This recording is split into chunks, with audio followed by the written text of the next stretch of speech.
What's up, athletes? Welcome back to the show. On this episode of Fall in Love with Fitness, we are speaking with one of my mentors, Ken Eslick. Ken is an entrepreneur, Tony Robbins trainer, life coach, husband of 35 years, and grandfather. He's also the founder of the Leaders Lab, a talent acquisition firm, and he hosts a podcast by the same name where he unpacks lessons from great leaders across all walks of life and turns them into actionable advice to help you and your own leadership journey. You can connect with Ken and his team at theleadershiplab.co. Ken, I am so excited you're here. It's kind of different having one of my mentors on the show today. So we met, it's been now, 3 years or so. And Yeah. the reason why you're one of my mentors is because not only are you crushing life, but also you're crushing health and fitness. And I always tend to admire those that are doing more than me, that are older than me, those that I want to chase. And so I'm so happy you're here. Thank you so much. I knew you were going to say I admire those that are older than me. I knew that was going to come. Thank you so much. But I know what you mean. I'm always trying to model people, sometimes younger, but I definitely like to see someone that's, maybe a decade or two even older than me doing, going towards a place that I'd like to go, whether that's health and fitness or any other part of life. So thanks for having me. Yeah, I'm so happy you're here. And you say that, and it's just a reminder because it always depends on who we're spending time with, right? And generally, we're spending time with people who are telling us, just wait and see when you're in your 40s, this is going to happen, or once you have kids, or once you hit your 50s, it's all over. And so that's why I look up to you. And it's not just the way that you are, but it's also the way your entire family is. It's the way you're running your business. And they always say how you do anything is how you do everything. And you are proof of that, Ken. So, first of all, how did you get into the personal development world? You've been working with Tony Robbins now for a while. So what attracted you to that environment? I first want to talk about the comment that you just made when you were, Yeah. because it's almost like what drives me is I hate it when people say, actually I don't hate it because now I'm just like, it's like fire. But when people say, yeah, just wait till you have kids, just wait till you're older. And my dad's been a big motivator because of that. He's kind of a naysayer, right? So it's like, oh, you're in good shape now, but when you're my age, this and that. And I'm like, sometimes you can just look at people and go, well, no, I think it can be different. I think maybe there's some things I can do differently that you're not doing or whatever. And it kind of fires me up. And so, like you, I mean, in the way that we opened up here, I'll get back to the personal development Yeah, thing, of but I'll course. tell you a quick story along these lines.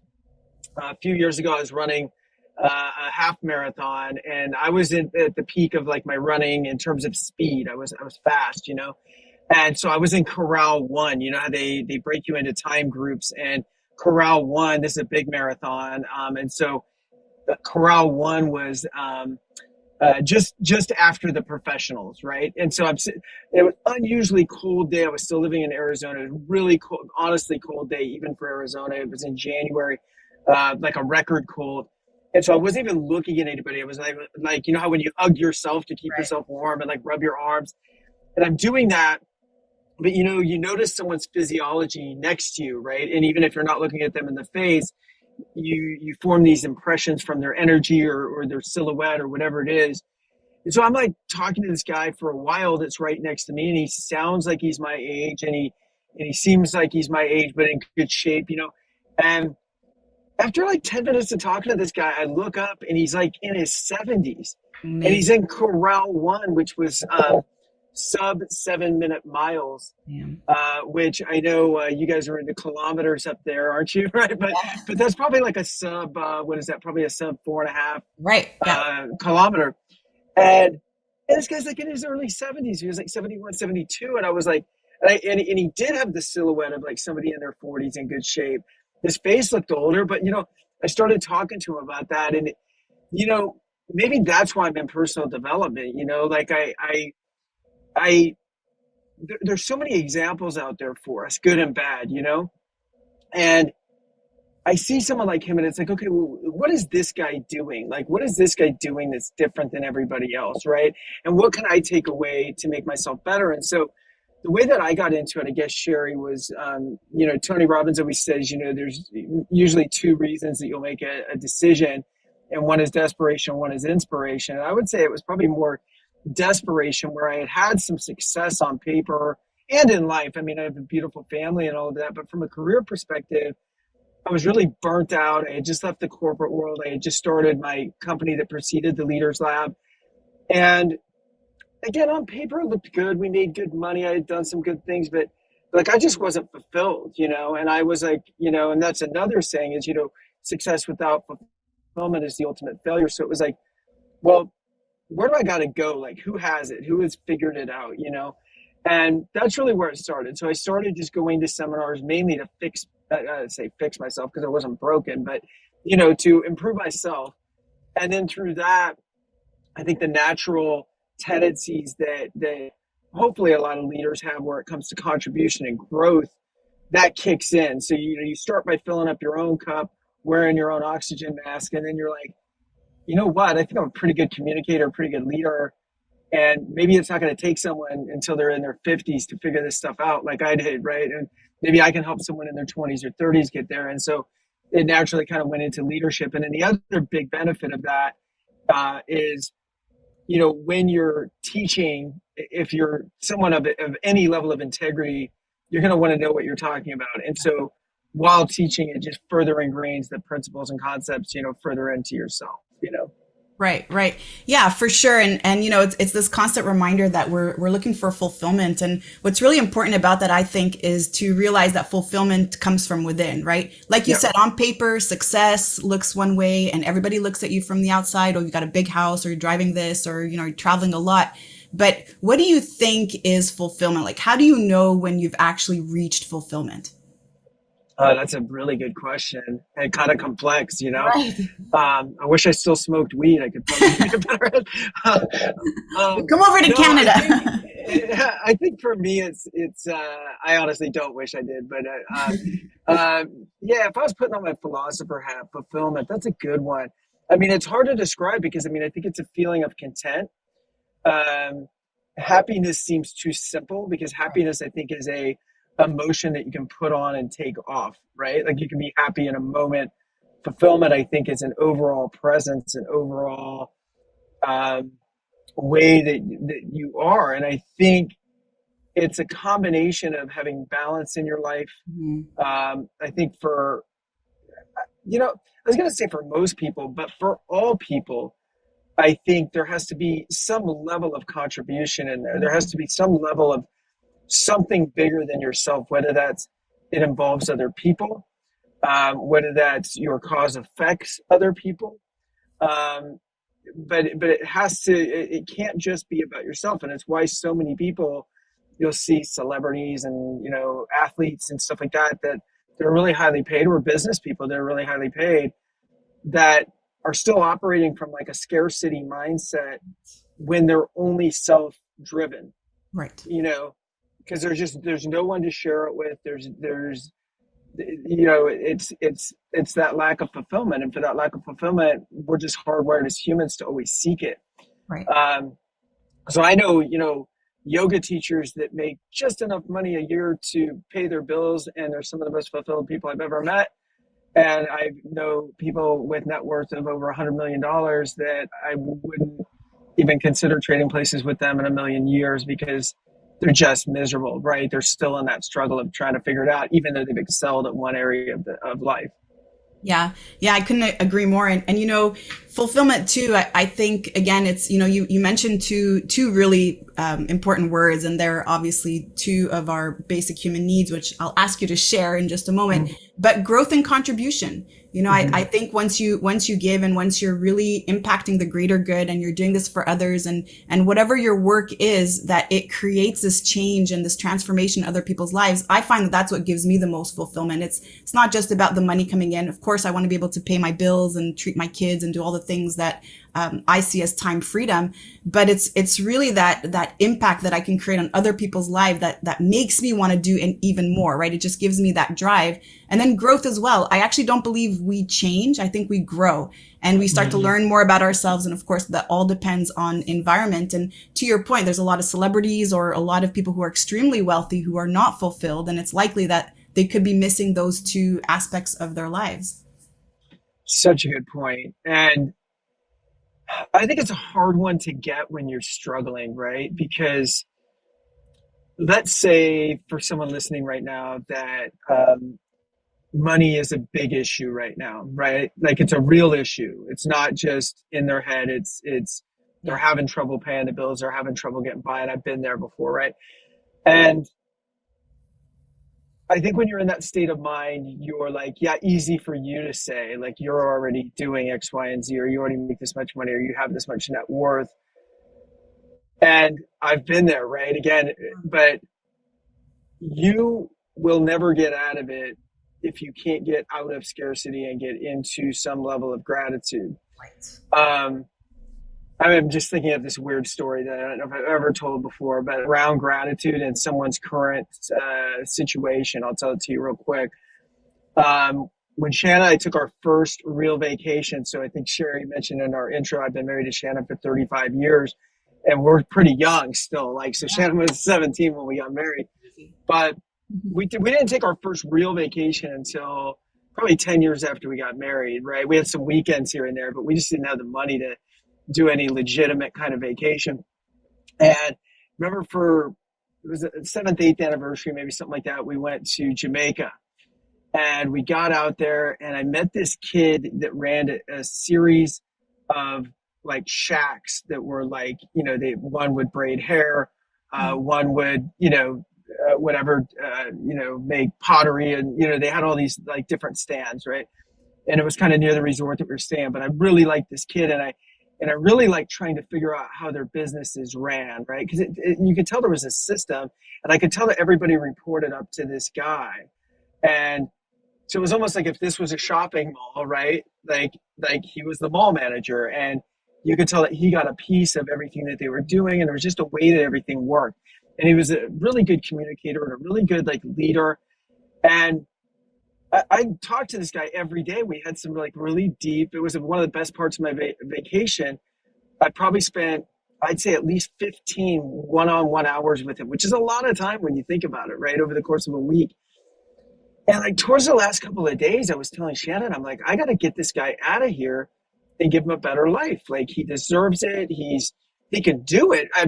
It's not just like I'm trying to be a great guy. I'm like, he could kick ass. Like he would make our business better. Right. So I remember the day before we were leaving, I went to him, Sherry, and I go, and his nickname was Go-Go. His real name was Steve, but his name was Go-Go because he was like a hustler. I'm like, Go-Go, I got a deal for you, man. Like, come to the States. I'll sponsor you. You can live at our house. I'm going to set you up with a route in the type of company that we had then. It would have been like route sales.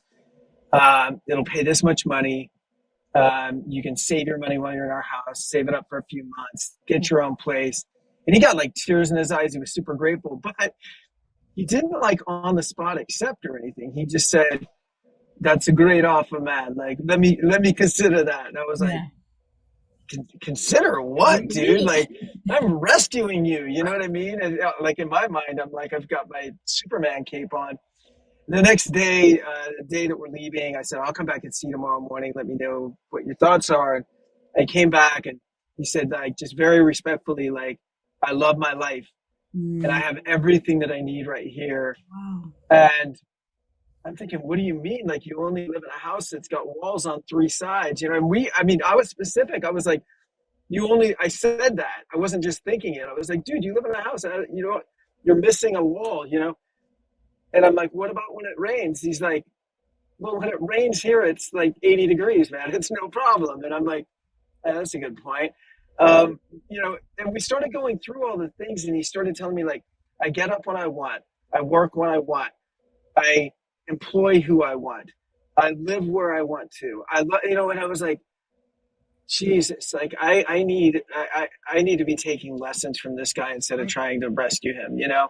So I learned a lot from that experience and just trying to look at the bright side because we all can of what we have. Do you know what I mean? And I think if you can find gratitude, then you can start finding your way to fulfillment pretty quickly. Wow, that is so beautiful.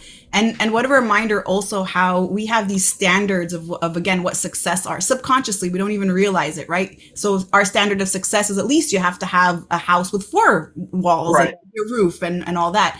But really it's understanding that whatever I have right now, whatever I can make out of it, I'm so grateful for. And that's the abundance mindset, like you were sharing earlier. The scarcity mindset is I still need this, or when I have that, then I'll be happy. And when this happens, then I'll be right. And then we're always on that other side of just chasing that happiness and really waiting for that final moment to be happy, which eventually never comes because there's always something more that you want. Someone's always doing something a bit better, and you're always, again, chasing that, right?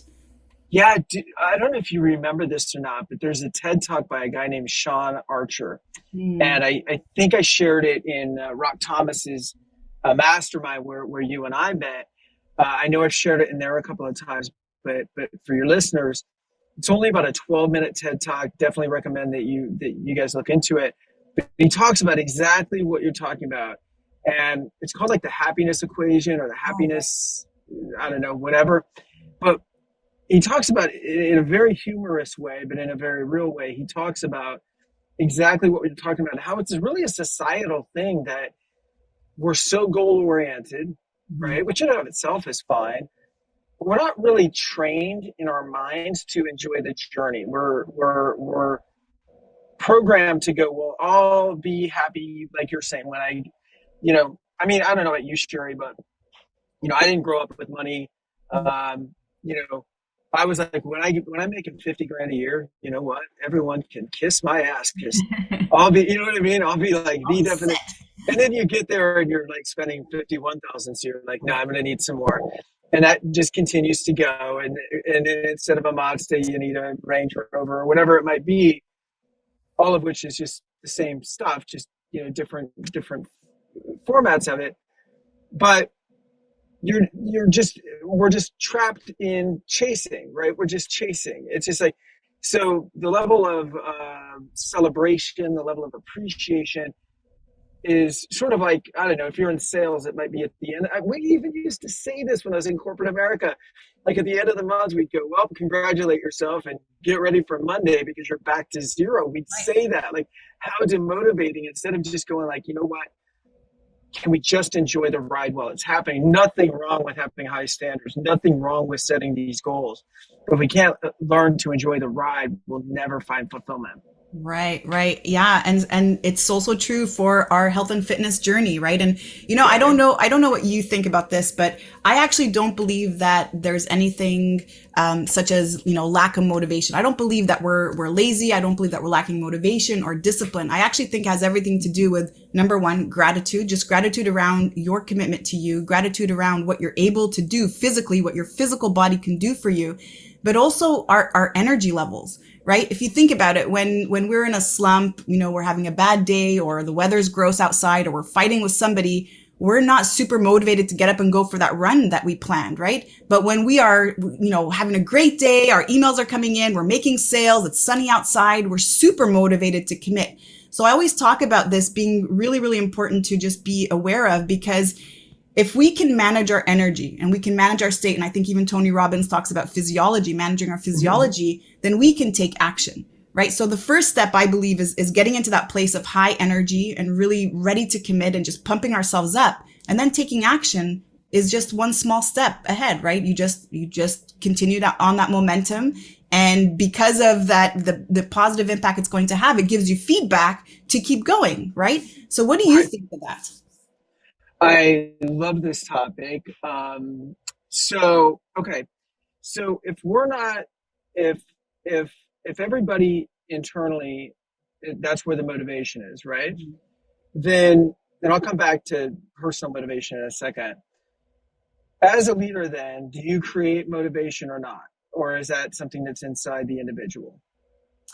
I think a leader creates motivation, but I think inspiration is inside an individual.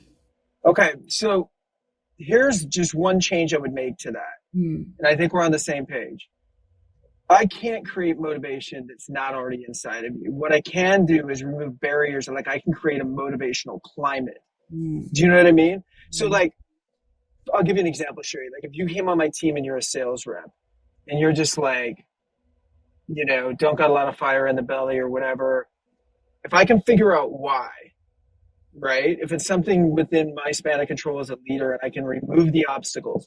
So maybe you're like, you don't understand your pay plan. Maybe you don't have the right territory. Maybe you haven't been trained correctly. Like if I can remove those things, if you're a person who's engaged with your own internal motivation, then I can get you going. But I can't provide that for you. I can just remove, I can just get stuff out of the way. Love And that. I would say as individuals, so like when it comes to like working out, for example, it's like be a good leader of yourself, meaning in advance, I know the stuff that's going to keep me from being on track with my fitness goals. I already know. And so does everybody else listening to this, like, because it's the same thing every time. I know that I can tell you this, Sherry. There's never been an occasion, and this is self management. There's never been an occasion where if the night before I was being mindful enough to lay out my running shoes by the door and charge my headphones and put them there and have my gear like laid out. Right. There's never, literally in my life, there's never been an occasion where I took the time to lay that out and then didn't put it on and go do something with it. Right. But there's been lots of occasions where I've gotten up in the morning and gone, I really don't want to do this. Oh, my headphones aren't charged. Oh, my Exactly. can't find my left shoe, like whatever. And so that to me is doing what I was just talking about with yourself. A good leader removes obstacles so that the self-motivation. So if I'm being a good leader of myself, I'll just go, look, I know the stuff that's going to take me down. Right? It's almost like pre-planning your meals. Right? If I don't pre-plan my meals, what are the chances of me, tapping into that bag of Doritos? It just went up significantly because there's nothing else to eat, and I'll just say F it, and I'll go there, right? So yeah, I mean, I hopefully that answers your question, but I think it's and that's where I think scheduling, planning, all of that becomes so crucial, because whether it's in your fitness or in your work, if I wake up every day and I go, I wonder what I'll do today. And this is what most people do. They'll have a couple of scheduled meetings. First of all, everyone else is scheduling their time. They're not scheduling their time. Everybody else is. What I mean by that is they might go into work at a certain time. They might come home at a certain time. They might eat dinner at a certain time. But within those big, massive hours of like their schedule, which is, 8 to 5, let's say, what they're doing is being reactive. Like someone schedules a meeting, they go to the meeting. And I'm like, well, how do you ever get into stuff like what you really want to do, like your goals and things like that? And so it's the same thing. I mean, the equivalent of laying out your running shoes and your headphones is proactively saying, this quarter, this is what I wanted to accomplish. This week, this is what I can do in that area. And today, these are the action points I need to take to go in that direction. And I haven't always had that. Like I had to get there, and you get there normally out of frustration. Like I'm working hard, but I'm not accomplishing my goals. I always feel like I'm behind. And if any of that sounds familiar to anybody listening, which I think for all of us, at least if we're not in it now, we have been at some point. That to me is, again, all about being a good leader of yourself, which is time blocking, time management, with goals, and blending everything that we're talking about. It's like, okay, so now I have these goals. If I want to be fulfilled, maybe I know that those goals need to point towards something outside myself. I also need to know that I should enjoy that path as I'm making it. So what activities can I do today, this week, that are going to point me towards my North Star, provide service to others, and how can I enjoy the ride so that it's not just always a grind while I'm doing it? Wow. Powerful, powerful. Yeah, and again, it's that reminder that how we show up in one area of our life is generally how we show up in the other areas of our life. And a couple things that you mentioned, and especially around being a leader or manager of your own life means removing those obstacles. And so I believe some of those obstacles, number one, is the scheduling that you spoke about, which I learned so much from you. And then also just understanding yourself, like what drives you. And again, just coming back to the 6 human needs, I think just understanding, well, what would be that greatest motivator for me, or what would be that thing that I could probably use to create more accountability for me. And so understanding what your tendencies are, what motivates you, what drives you, and the type of character you are, I think will also help you set up that schedule a little bit better. So can we just tap into a little bit of the six human needs? I think it's an important conversation, something I bring up often with my athletes. What are the six human needs that Tony Robbins talks about, and how can we better understand ourselves through them? Yeah, so you got four needs of the personality and then two of the soul. And so the ones of the personality are certainty, uncertainty, love and connection, which is one together, and significance. And then the two of the spirit would be growth and contribution. Everybody gets hung up on this. Like, there's actually tests that you can take online. I think Chloe Madanis has one where you can like answer some questions, and it'll tell you. Now, we all have these six needs. We all have two that typically will stand out a little higher than the others. And I think everybody gets really bummed out if they have like significance too high or certain. And it's like, it's not really something to get bummed out about. It's just something to, or to get excited about. It's something more to observe and go at this stage in my life with my needs in this particular order, with the goals that I'm trying to accomplish, and how I'm feeling right now overall. Does this make sense, or should I be maybe moving this around? Like, and so to give you an example, first time I ever did it was when I was telling you I went to a Tony Robbins seminar out of desperation, not inspiration. I had money, house, the things that everybody thinks, the material things, but not the fulfillment. My two biggest needs at that time were significance and certainty. And so it was like, my title, how I was viewed. Significance gets a bad rap sometimes because we do abuse it. So significance is how many likes am I getting?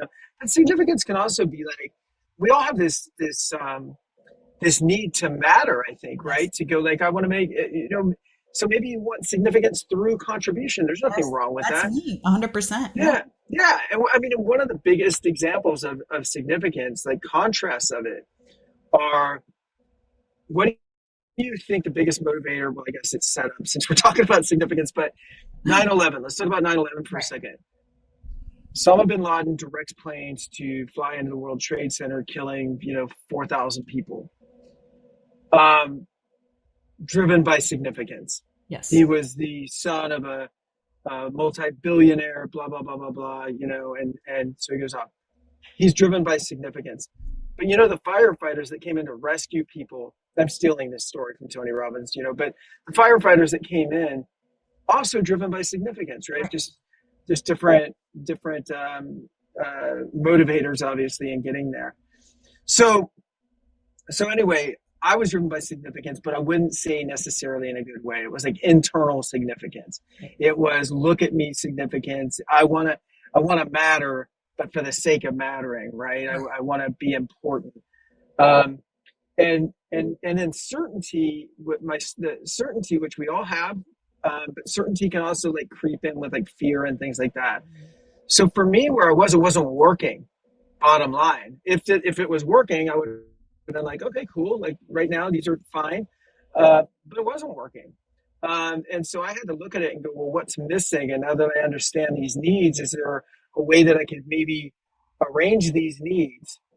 And to someone listening and hearing this for the first time, and they go, what, you just rearrange them and that's it? And I'm like, in a way, yeah. Like if I'm aware that what I'm lacking in is growth and contribution, I can start working towards immediately growth and contribution if I really feel that. So what do I do to do that? Well, start finding causes that actually mean something to me.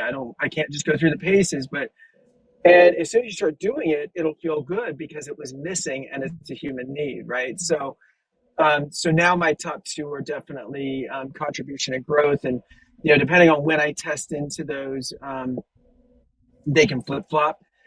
It's not a perfect science. I mean, sometimes when I test, and if any of your listeners go to that Chloe Madanis test, if it gives you an inconclusive result, it just means you have two things that are tied for either first or second. So just look at the results. It's not inconclusive. So I'll end up with growth, contribution, and love and connection, sometimes tied in there for number three.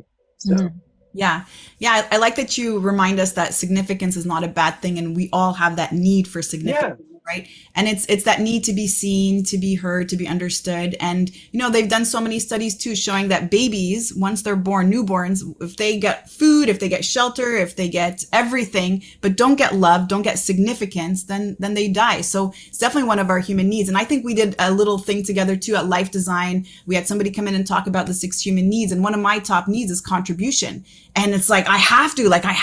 And I think the sort of backup, like the underlying need behind my contribution, was significance. And it's not a bad thing. It's not an ego. It's that we all want to be seen, and we all want to feel like we matter. So it's, Here, yeah, well, here's the distinguishing part of it, not just with significance, but with anything, because I think this is really important. I still want significance. I still like that. I like that you announce me and say I'm a Tony Robbins trainer. I like that you say I was your mentor. That's an honor to me. I feel great about that. I like what's on my resume. I like when people say you've been married for 35 years. Isn't that cool? right. There's a difference between accepting it and being flattered by it and chasing it. Mm, Do you know what I'm saying? And that goes with any need. So we all need love and connection. It's vital to our survival.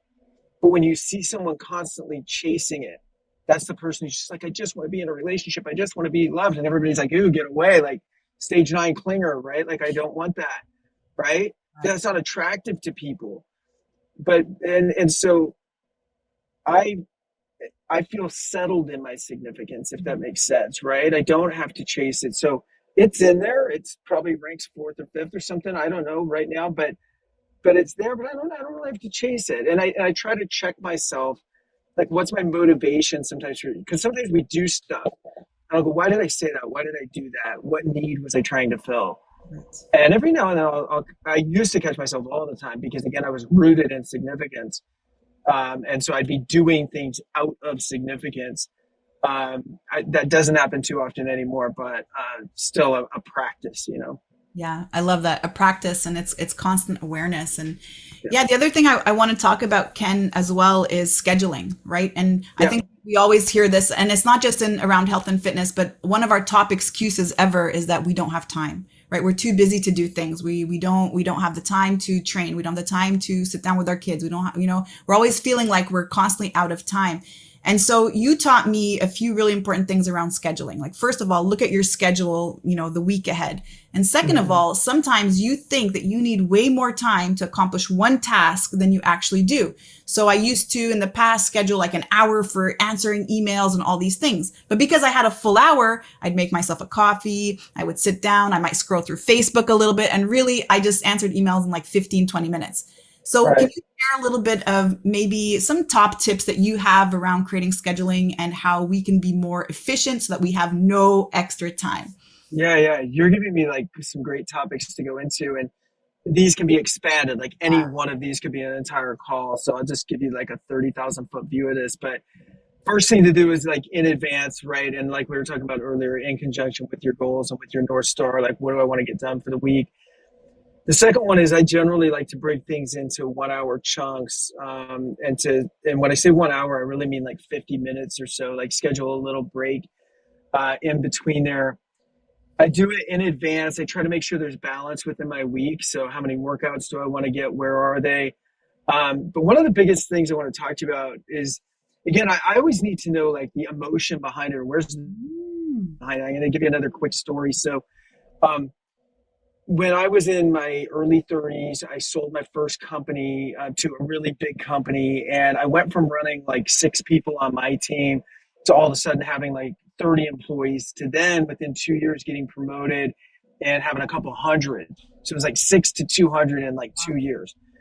And it was crazy. And like sometimes we wear like our overwhelm or our busyness like a badge of honor, kind of. You know what I mean? Like we'll get significant about it, kind of like right. someone will go, like, how you doing? Oh, I'm just so busy, like that somehow equates us to like being important. And my boss came to town, my new boss, because I was in my new job. So this guy's like a VP. And he said, hey, Ken, how's it going? And I wore my overwhelm like a badge, right? And I was like, oh, I'm working my ass off, 16-hour days and, blah, blah, blah, blah, blah. He just kind of looked at me like he had smelled something funny. He didn't say anything. like the reaction I was looking for was like, "You're a hero! Wow, we're so lucky to have you," you know. And he Right. just kind of looked at me like, "Man," you know. And then later we went out to dinner, and he said, "You know, what you were talking about earlier, I can appreciate because like you're new in your role, and it's natural that like you're gonna be treading water for a little bit or trying to, but." You will only rise in your career to your level of overwhelm or your ability to handle stuff. And Mm. I went immediately this this thinking of wow, I'm such a stud because I'm so busy turned into I'll never say that ever again. Like what he was saying made perfect sense to me. And then I started really looking at it and going, well, you know, I have kids and my kids were little at the time. And I was like, well, you know, if I put food on their plate and they haven't eaten what I've given them, I don't just keep slopping food on their plate, right? You just say, finish what I gave you. And it's the same way in life. I mean, the universe is going to give you more than you can handle. You know, your boss certainly isn't going to. And um, so I run into these times, getting back to the calendar, where I feel that way and I'll go, I'm feeling overwhelmed. And I'm like, well, that's bullshit because if it's true, if it's really true, then I'm done growing, which is like, Mm. because it really means like, oh, I've reached capacity. Yes. There's nothing else I can do, right? There's not, I'm done. Which is BS, right? We know that's BS. So now I have to go, well, okay, what's a better way? What's a better way of doing things? And I started looking at it and go, when am I the most productive? And I'm most productive on an airplane, always, Mm. right? On your phone, they nicknamed a thing called airplane mode, right? But Correct. this goes back like 20 years before airplane mode. And so I had the same thought as Steve Jobs, right? Pretty cool. But I literally did. I literally did. I remember going like, when I'm on an airplane, like nobody bugs me. Sometimes I can't even get up to go to the bathroom because the beverage cart is in the aisle. You know what I mean? Like I just have to sit there with me and get stuff done with no interruptions. And I think I have 3 days of admin to do, and I get it done in 3 hours on a plane because no one's bugging me, right? Mm. So then I started going, okay, well, who creates the conditions of my life? You know, these interruptions and all of that. Is that a situation that like God or the universe put out there for me, or is it something that I allowed to happen or that I even created? Right. Well, I created it. If I have tabs that are open on Facebook and Amazon and I got my doorbell over here and now someone's going to come back listening and go, yeah, but I've got a young child at home. And I get it. There are some things that we have to deal with because that's our life at that time. And that's a beautiful part of our life if you have kids, but there's a lot of stuff that we let in that doesn't need to be let in. Right. So my first thing was, just give you an example. I'll just give you one example and then we can move on. But I looked at cold calling, Hmm. right? Cold calling for me at that time, major account prospecting was in my mind 15 hours of my week, 3 hours a day. And you know what, Sherry?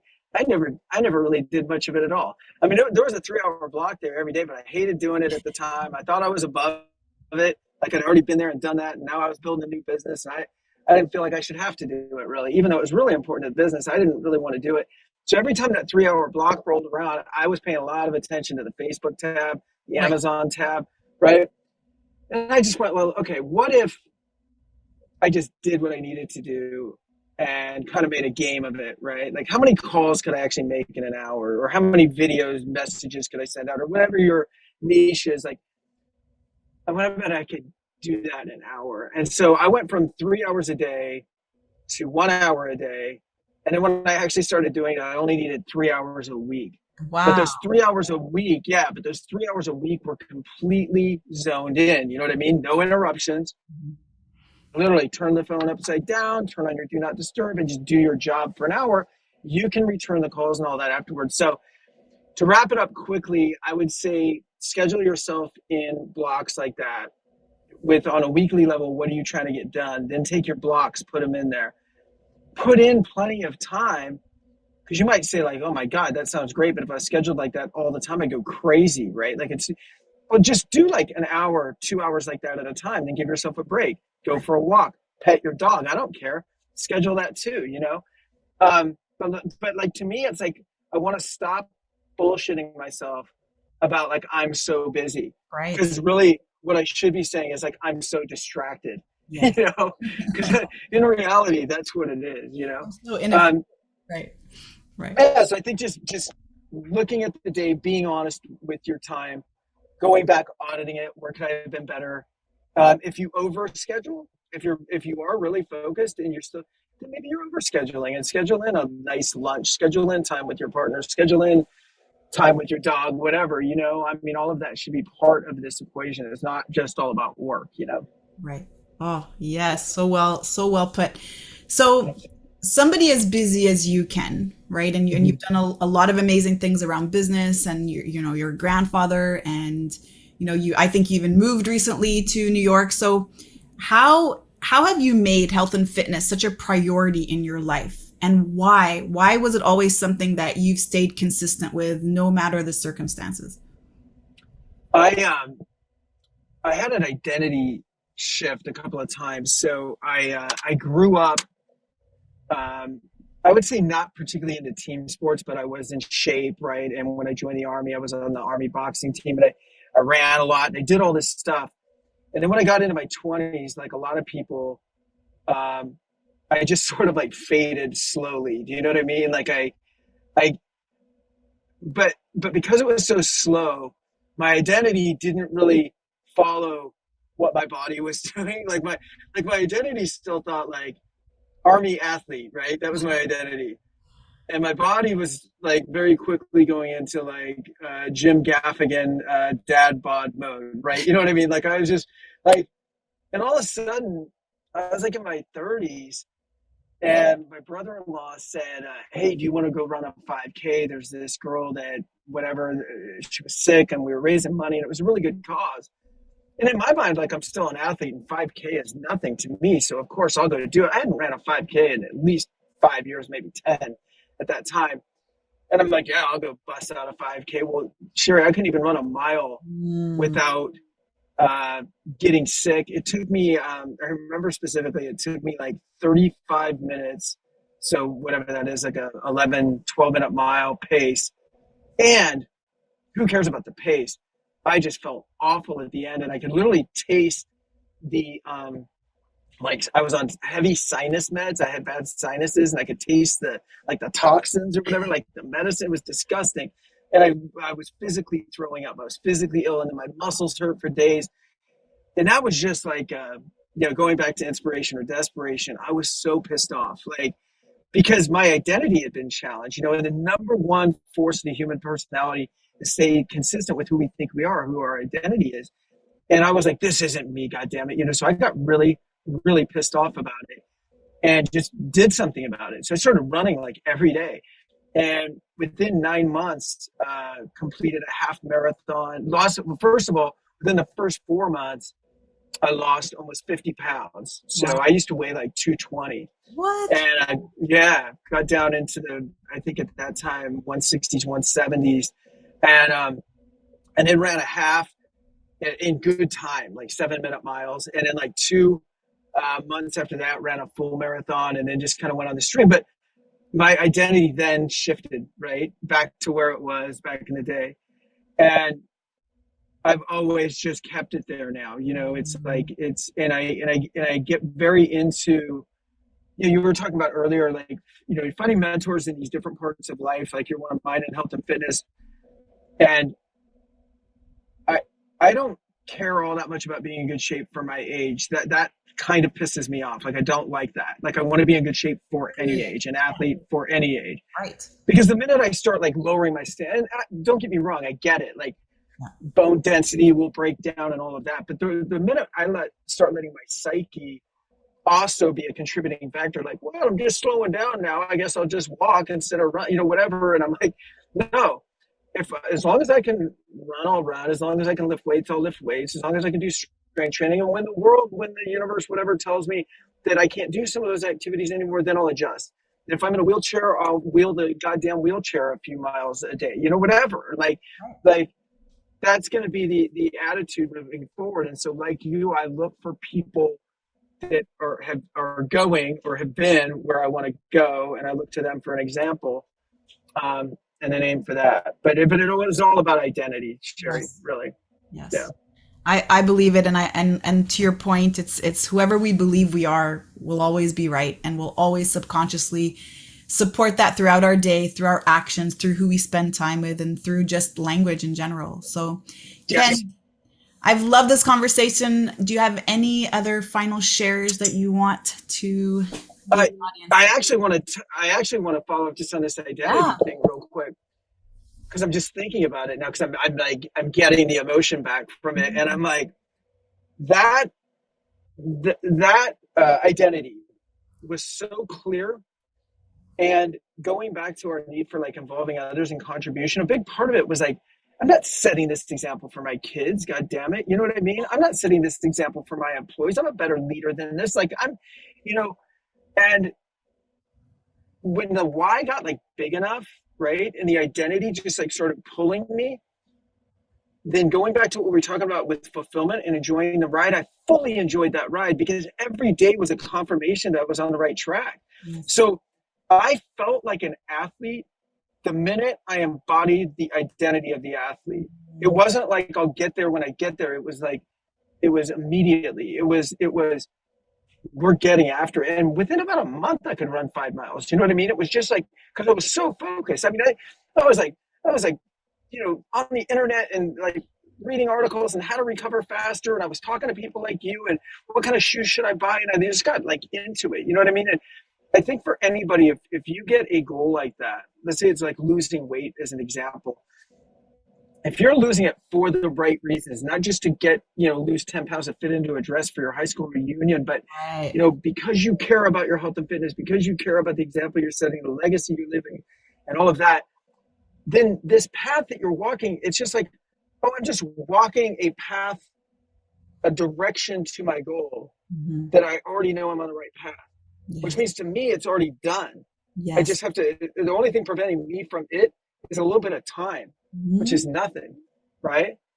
So that's my, I can't tie that off with a bow, but that's where I'd leave it with is get a goal so big that it pulls you towards it instead of you pushing towards it and everything will align. Mic drop. I thought you were fist bumping me. Fist Boom. pumping. Oh man, that was so powerful. You're right. I won't even add anything there because identity is everything, and I think it's one of the greatest things that we always talk about. And it's like not on the other side of my success. When I do this, then I'll be the athlete. When I can that, Right. no, it's right now, and I'm going to pull that towards me. And like you said, be patient. It's just going to take time. Yeah. Thanks so much, Sherry. Thank you so much, Ken. So I think we're probably going to do this again at some point. Appreciate your time. Anytime. So how can people find you? Where can they reach out to you Well, if they have that's more the best questions? place to find us because I don't do like coaching or anything like that. But if you want to like connect with me on LinkedIn, you can find me. I'm like I think the only Ken Eslick on there, probably ESLICK. You'll find me or our company, which is called the Leaders Lab, which is leadership recruiting for other companies. But happy to connect with you there or Facebook, same name. Amazing. Thank you so Yeah. much, Ken. Love this conversation. All right. Thanks, Sherry. Take care. You too.